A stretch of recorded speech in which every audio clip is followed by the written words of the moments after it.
What's up mga ka-O Sports? Welcome back sa aking channel. Meron niyang dating player ng PBA na nambugbog ng fans during live game. At pinagsisisihan niya nga daw ito. At gusto niya nga daw bumalik at bumawi sa PBA. Pero ang isa nga daw na gusto niyang puntahan na koponan ay Barangay Ginebra. Hindi bilang isang player, kung hindi kahit man lang maramdaman niya daw na mapabilang siya sa coaching staff ng Ginebra. Ito nga ay ayon sa rumors mga ka-O Sports. Pero nasaan na nga ba at ano ang status ng buhay ni Winnie Arboleda ngayon?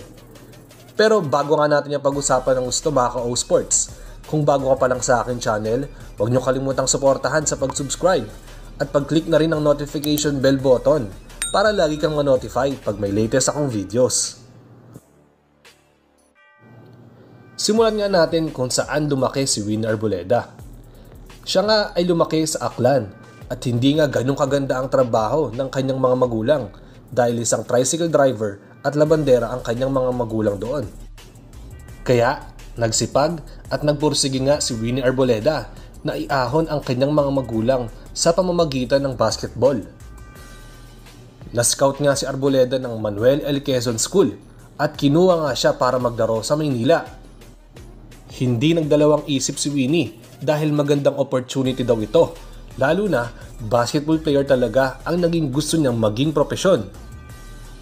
Pagkatapos ng ilang taon niya nga para maglaro sa MLQ, nirecruit ulit siya para maglaro sa MBL. Doon, dahan-dahan na nakilala si Arboleda. Kahit maliit nga siya, ay nakikitaan pa din siya ng potensyal dahil sa maganda niyang depensa. Kaya nga ang tawag sa kanya ay The Snatcher dahil madalas nga siyang nakaka-steal at madiskarte siya para makuha ang bola ng kanyang kalaban. Pagkatapos ng ilang taon niyang paglaro sa MBL, nag-decide na nga si Winnie na magpa-draft sa PBA noong 2000. Pero sa kasamaang palad, hindi nga naging maganda ang unang taon niya sa PBA. Siguro dahil na din sa kasabayan niya nga magagaling.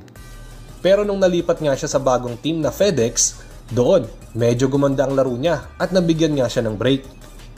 Dahil din sa pagiging physical defender at shooter niya at din at the same time, na-improve niya nga lalo yung 3-point shooting niya dahil din sa laki ng mga katapat niya. Naging madiskarte nga si Winnie dahil alam niya na mabilis at medyo malalaki ang kanyang kabantayan. Kaya ang ginawa niya ay nagpalakas talaga siya ng katawan para at least kahit banggain nga siya ay alam niya na masasabayan niya ito kahit nga sa anong banggaan. At yun nga din ang naging advantage ni Winnie Arboleda dahil sa pagiging physical niya sa laro dahil maganda nga ang naidulot nito sa kanilang kupunan. Napabilang nga siya sa all-defensive team dahil sa maganda niyang depensa nung nasa FedEx pa siya. At ito yung naging Air 21 Express na nga yung pangalan ng kanilang kupunan. Pero pagdating nga nung 2009, nung nagpalit na nga ang Air 21 Express to Burger King Whoppers, dito na nga nangyari yung hindi magandang pangyayari kay Arboleda. Dahil lumaban nga ang Burger King sa bagong Gilas Cadet na Smart Gilas. Nung unang mga quarter, natawag din nga si Arboleda ng flagrant foul dahil sa ginawa niya kay Mac Baracael. Pagkatapos ng ilang minuto, nung nag-init na nga talaga si Arboleda sa isang fan dahil hindi na daw niya nagugustuhan ang sinasabi nito. Nilusob nga ito ni Winnie at binigyan ng ilang suntok at sinipa niya pa ito. Dahil doon, madami ngang nagulat sa ginawa nga ni Winnie Arboleda. Sabi niya nga kasi during the game ay may naririnig na nga siyang hindi magandang sinasabi at minumura niya na nga daw to. So talagang nawalan na nga siya ng kontrol at nandilim na nga ang kanyang paningin kaya niya ito nagawa. Hindi niya na daw kasi matiis na nilalait-lait siya at pinagbumumura kaya niya ito nagawa. Dahil nga sa ginawa niyang yon, nabigyan niya ng sanction si Winnie at hindi na nga siya pinayagang pumunta sa kahit anong PBA games pansamantala. Doon na nga nagsimula at nasira ang karir ni Winnie at pinagsisisihan niya nga daw ito sa buong buhay niya dahil sa experience na nangyaring yon. Hindi nga daw naging magandang ang exit ni Arboleda dahil may experience siyang nasangkot siya sa gulo at naging usap-usapan nga ito sa media at PBA dati. Hindi nga daw yun naging magandang halimbawa ng isang professional player sa liga pagkatapos ng insidente nangyari na yon mga ka-O-Sports. Habang wala nga siya sa PBA, nakatulong ang kanyang taxi business dahil sa pagkawala niya nga pansamantala. At ito rin ang bumuhay sa kanya sa ilang taon niyang wala sa liga dahil nga napatawan siyang suspended. Laking pagsisisi nga daw ni Winnie sa nangyaring yon dahil kaya niya pa daw sana maglaro ng ilang taon dahil naging masama nga ang image niya at hindi na nga siya pinayagang makabalik pa uli pansamantala sa liga.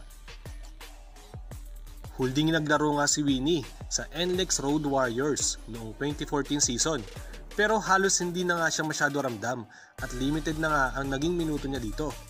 Siguro nasira na din kasi yung laro niya mga ka-O-Sports. Pagtapos nga nung nangyari na yun mga ka-O-Sports, may rumors nga na nakulong daw pala itong si Winnie Arboleda dahil nagkaso daw yung kanyang nabugbog.